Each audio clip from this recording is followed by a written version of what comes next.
ये उन दिनों की बात है जब हिंदुस्तान की तकसीम नहीं हुई थी और शकरगढ़ गुरदासपुर का हिस्सा हुआ करता था। एक खामोश सा कस्बा था जहाँ अभी तेज़ रफ्तार ज़िंदगी के कदम नहीं पहुँचे थे।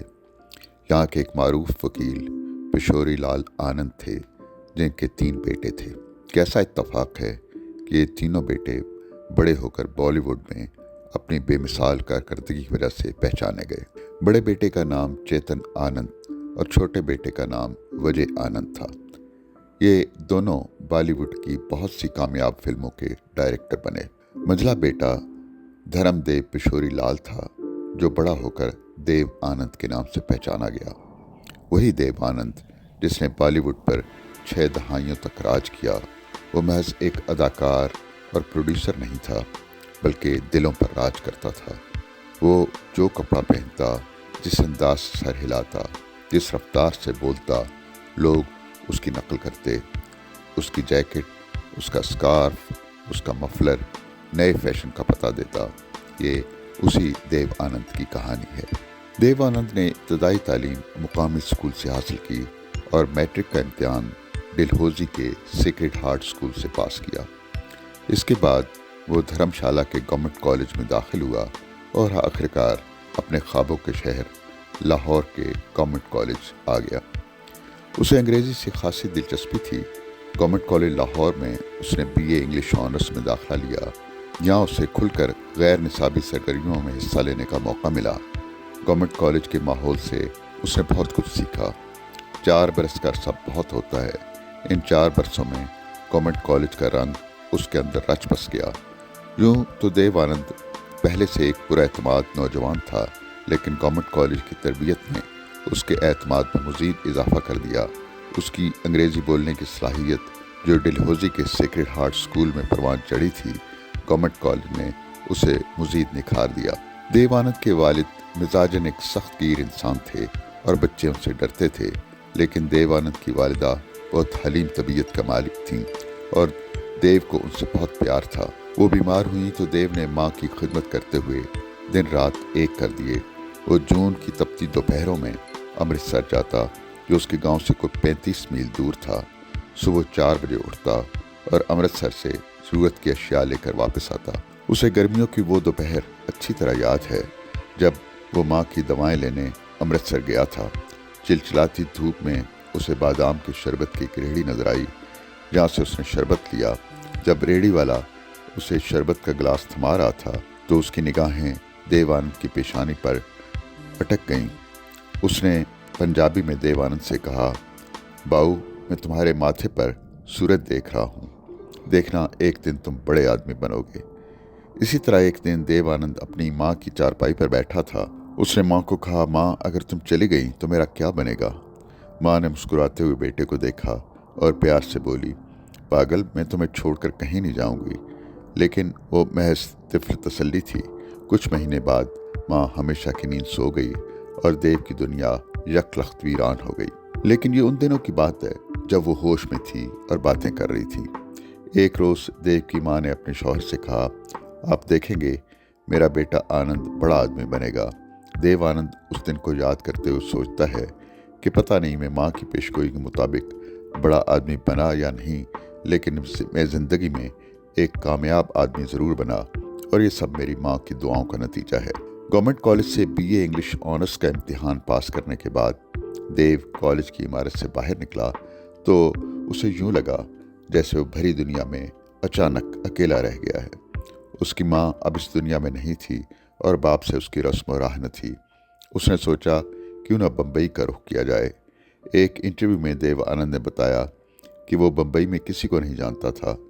एक रोज़ वो हॉर्नबील रोड पर चल रहा था कि सड़क पार करते हुए उसे अपने कॉलेज का एक दोस्त दिखाई दिया। दोनों गर्मजोशी से मिले। दोस्त उसे अपने ठिकाने पर ले गया और देव को वहीं रहने की पेशकश की। अंधे को क्या चाहिए, 2 आंखें। देव आनंद उसके साथ रहने लगा। वो हर रोज़ शाम को एक दूध की दुकान पर जाते जहाँ दोस्तों की महफिलें जमती। यहाँ उसकी मुलाकात नए नए लोगों से होती।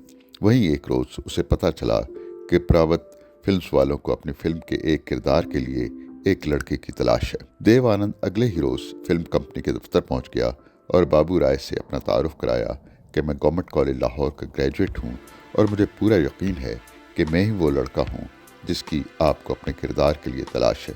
बाबू राय इस लड़के के एतमाद से बहुत मुतअस्सर हुआ। उसके होंठों पर मुस्कुराहट और आंखों में तेज चमक थी। उसने देव आनंद को 2 रोज बाद आने को कहा। जब वो 2 रोज बाद फिल्म कंपनी के दफ्तर पहुंचा तो उसे कहा गया कि उसे पूना में ऑडिशन के लिए जाना होगा। देव को खुशगवार हैरत हुई कि उसे पूना तक जाने के लिए फर्स्ट क्लास का टिकट भी दिया गया। देव आनंद ने ऑडिशन का टेस्ट पास कर लिया और यूं उसके लिए फिल्मी दुनिया का दरवाज़ा खुल गया। उसकी पहली फिल्म हम एक हैं थी जो 1946 में रिलीज हुई। इसी फिल्म की शूटिंग के दौरान उसकी मुलाकात गुरु दत्त से हुई, जो फिल्मी दुनिया में डायरेक्शन के शोबे में अपने सफ़र का आगाज कर रहा था। इस दौरान देव आनंद और गुरु दत्त की मुलाकातें गहरी दोस्ती बदल गईं। देव आनंद की अगली मंजिल फिल्म विद्या थी, जिसमें उसके मुकाबिल हीरोइन सुरैया थी। सुरैया उस वक्त एक मारूफ अदाकारा थी, जबकि नौजवान देव आनंद के फिल्मी सफ़र का ये आगाज़ था। विद्या के गाना किनारे किनारे चले जाएं जी था। इस गीत की शूटिंग के दौरान सुरैया और देव आनंद एक दूसरे के करीब आ गए। इस फिल्म के बाद देव आनंद और सुरैया ने कई फिल्में इकट्ठी की, जिनमें जीत, शायर, अफसर, नीली, सनम और 2 सितारे शामिल हैं। देव आनंद अक्सर सुरैया के घर जाता, जहाँ सब उसे पसंद करते थे। दोस्ती के इस अरसे में दोनों एक दूसरे के मिजाज से आशना हो चुके थे। आखिर देव आनंद ने फैसला किया कि वो सुरैया को बाज़ाब्ता प्रपोज करेगा। उन दिनों फिल्म अफसर की शूटिंग हो रही थी। इस फिल्म में भी दोनों इकट्ठे काम कर रहे थे। फिल्म की शूटिंग के दौरान देव आनंद ने सुरैया को बाकायदा प्रपोज किया। ये सुरैया के लिए एक यादगार लम्हा था। वो भी देव आनंद को दिल की गहराइयों से चाहती थी। देव आनंद का ताल्लुक शकरगढ़ और सुरैया का ताल्लुक गुजरांवाला से था। दोनों उस पंजाबी कल्चर का हिस्सा थे जिसमें शादियों का फैसला घर के बुजुर्ग करते थे। देव आनंद ने रवायत के मुताबिक सुरैया को अंगूठी भिजवाई। ये हीरों से जड़ी एक कीमती अंगूठी थी, लेकिन सुरैया खुद से शादी का फैसला नहीं कर सकती थी। उसके घर में फैसलों का इख्तियार सिर्फ उसकी नानी के पास था। इधर देव आनंद शिद्दत से अपनी तकदीर के फैसले का मुंतज़िर था। उसके लिए एक एक लम्हा गुजारना मुश्किल हो रहा था। देव आनंद के ख्वाब उस वक्त बिखर गए जब उसे पता चला कि सुरैया की नानी ने इस रिश्ते से इनकार कर दिया है और देव आनंद की भेजी हुई अंगूठी दरिया में फेंक दी है। इसके साथ ही सुरैया की देव आनंद से मुलाकातों पर पाबंदी लगा दी गई और उसको देव आनंद के साथ फिल्मों में काम करने से भी रोक दिया गया। यूं 2 सितारे सुरैया और देव आनंद की आखिरी फिल्म साबित हुई। ये देव आनंद की ज़िंदगी का मुश्किल तरीन वक्त था। एक तरफ तो उसे सुरैया की जुदाई का दुख था और दूसरी तरफ उसके सामने बड़ा चैलेंज फिल्मी दुनिया को ये बावर कराना था कि सुरैया के सहारे के बगैर भी वो अपनी अदाकारी के बलबूते पर किसी भी फिल्म को कामयाब बना सकता है। इससे पहले अशोक कुमार ने जिद्दी में देव आनंद को कामनी कौशल के मुकाबिल मौका दिया था। देव आनंद की कामयाबी का आगाज था। 1949 में देव आनंद ने अपने बड़े भाई चेतर आनंद के साथ मिलकर नोकेतन फिल्म्स की बुनियाद रखी। इस फिल्म कंपनी के तहत पहली फिल्म बाजी 1951 में रिलीज हुई, जो बॉक्स ऑफिस पर कामयाब साबित हुई। 1954 में देव आनंद की शादी अपनी साथी अदाकारा कल्पना कार्तिक से हुई। कल्पना एक मासूम और शोख लड़की थी। ये फिल्म दुनिया की कामयाब शादी थी। कल्पना ने शादी के बाद फिल्मी दुनिया से दस्तकश होने का ऐलान कर दिया और अपनी सारी तवज्जो अपने घर और बच्चों पर सर्फ कर दी। लेकिन देव आनंद आखिरी दम तक सुरैया को ना भूल सका। सुरैया ने भी सारी उम्र शादी नहीं की। इसी दौरान देव को दिलीप कुमार के हमरा फिल्म इंसानियत पे काम करने का मौका मिला। इस फिल्म ने बॉक्स ऑफिस पर शानदार कामयाबी हासिल की। 1955 में रिलीज होने वाली फिल्म काला पानी में देव आनंद के मुकाबिल मधुबाला थी। इस फिल्म में बेहतरीन अदाकारी पर देव आनंद को पहला फिल्म फेयर अवार्ड मिला। 1960 में बम्बई का बाबू और 1964 में फिल्म शराबी रिलीज हुई। इन फिल्मों में देव आनंद का इमेज एक ट्रेजिक हीरो के तौर पर उभरा। यहाँ ये बात अहम है कि देव आनंद ने कुछ फिल्मों में एंटी हीरो का किरदार भी अदा किया। जाल, दुश्मन और काला बाजार में फिल्म बीनों ने एंटी हीरो के तौर पर भी देव आनंद को पसंद किया। कल्पना के बाद देव आनंद ने वहीदा रहमान के साथ भी कई कामयाब फिल्मों में काम किया, जिनमें काला बाजार के अलावा 16वां साल और बात एक रात की शामिल हैं। 1965 में रिलीज होने वाली फिल्म गाइड भी देव आनंद की एक कामयाब फिल्म थी। 1967 में ज्यूल थीफ देव आनंद की एक थ्रिलर फिल्म थी जो बॉक्स ऑफिस पर कामयाब रही। अब देव आनंद बतौर अदाकार फिल्मी दुनिया में अपने कदम जमा चुका था। उसके दो भाई चेतन आनंद और वजय आनंद डायरेक्शन के शोबे में अपना नाम मनवा चुके थे। इस मोड़ पर देव आनंद ने भी हिदायतकारी के मैदान में किस्मत आजमाई का सोचा। उसकी डायरेक्शन में पहली फिल्म प्रेम पुजारी 1970 में रिलीज हुई, लेकिन हिदायतकारी के साथ साथ उसने अदाकारी का सफर कामयाबी से जारी रखा। 70 और 80 की दहाइयों में उसकी कामयाब फिल्मों की एक तवील फहरिस्त है, जिनमें जानी मेरा नाम, बनारसी बाबू, हीरा पन्ना, अमीर गरीब, वारंट, देश परदेश, लूट मार, समामी दादा और लश्कर शामिल हैं। देव आनंद की फिल्मों की खास बात यह थी कि उनकी मौसीकी और गीत बहुत मुख्तलिफ और बहुत मधुर होते थे। उसकी बुनियादी वजह देव आनंद का मौसीकी से वालिहाना लगाव था। वो खुद मौसीकारों के पास तवील दौरानियों के लिए बैठता और गीत के हर पहलू से जायजा लेता। इसी तरह उसने कई फिल्मों की कहानियाँ खुद लिखी। उसने फिल्मों में कई नए चेहरों को मुतारफ कराया। देव आनंद की सवाने उम्री रोमांसिंग विद लाइफ के नाम से शाया हुई। ये एक ऐसे शख्स की कहानी है जिसने एक तवील और भरपूर जिंदगी गुजारी, जिसकी हर अदा फैशन बन जाती थी, जिसके चाहने वालों की कसीर तादाद दुनिया के मुख्तलिफ ममालिक में रहती है। अब देव आनंद इज्जत और शोहरत की बुलंदियों पर पहुंच चुका था। वो पीछे मुड़कर देखता तो उसे वो दिन याद आ जाते जब वो गवर्नमेंट कॉलेज लाहौर से BA इंग्लिश ऑनर्स कर रहा था। उसका इरादा BA के बाद MA इंग्लिश करने का था, लेकिन वालिद ने मज़ीद माली मामनत से हाथ खींच लिया। देव आनंद को 1943 का वो दिन याद है जब उसकी उम्र 19 बरस थी।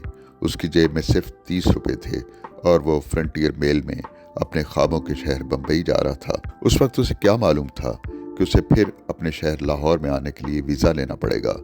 बम्बई में उसे लाहौर और गवर्नमेंट कॉलेज की याद शिद्दत से सताती, जहाँ उसने अपनी ज़िंदगी का सबसे खूबसूरत वक्त गुजारा था। आखिर उसे ये मौका मिल ही गया जब 55 बरस बाद 1998 में उसे भारत के वज़ीर आज़म अटल बिहारी वाजपेयी के साथ पाकिस्तान आने का मौका मिला। लाहौर में उसके लिए सबसे बड़ी कशिश गवर्नमेंट कॉलेज लाहौर था। पाकिस्तान में उसका वालिहाना इस्तकबाल किया गया, जहाँ भी उसके बेशुमार चाहने वाले थे। इन्हीं में एक परस्तार ने उसे बांसुरी पर वो गीत सुनाए जो देव आनंद पर फिल्माए गए थे। मुद्दतों बाद आज वो अपने शहर लाहौर को देख रहा था। 55 बरस का अरसा कुछ कम नहीं होता। उसकी अगली मंजिल गवर्नमेंट कॉलेज लाहौर था। उस दिन का अहवाल मैंने मोहतरम असगर नदीम सैयद की ज़बानी सुना, जो उस दिन गवर्नमेंट कॉलेज लाहौर में देव आनंद के इस्तकबाल के लिए मौजूद थे। असगर नदीम सैयद ने बताया कि वो इतवार का दिन था। मैंने कॉलेज पहुंचकर गेट खुलवाया। छुट्टी की वजह से कॉलेज तकरीबन खाली था। कुछ ही देर बाद देव आनंद आ गया। वो गवर्नमेंट कॉलेज की इमारत को यूं देख रहा था जैसे इसके देखने को अरसे से तरस रहा था। उसने कॉलेज के टावर, ओवल ग्राउंड और प्रिंसिपल ऑफिस को देखा और ज़ेरे लब बड़बड़ाया। सब कुछ वैसे ही है। फिर वो बरामदे में चलता हुआ सीढ़ियों तक पहुंचा और वहां जाकर रुक गया। पीछे मुड़कर हमें देखा और कहा, प्लीज़ आप यहीं रुक जाएं, आगे मैं अकेला जाना चाहता हूँ। असगर नदीम सैयद ने बताया कि हम वहीं रुक गए और देव आनंद सीढ़ियाँ चढ़ने लगा। वो दीवार पर इस तरह हाथ फेर रहा था जैसे कोई जिंदा चीज़ हो। वो सीढ़ियाँ चढ़कर ऊपर वाली मंजिल पर चला गया जहाँ उसका क्लासरूम था। उसने देखा अक्सर डेस्कों पर पुराने तालिब इल्मों के नाम कंदा थे। पता नहीं ये सब अब कहाँ होंगे।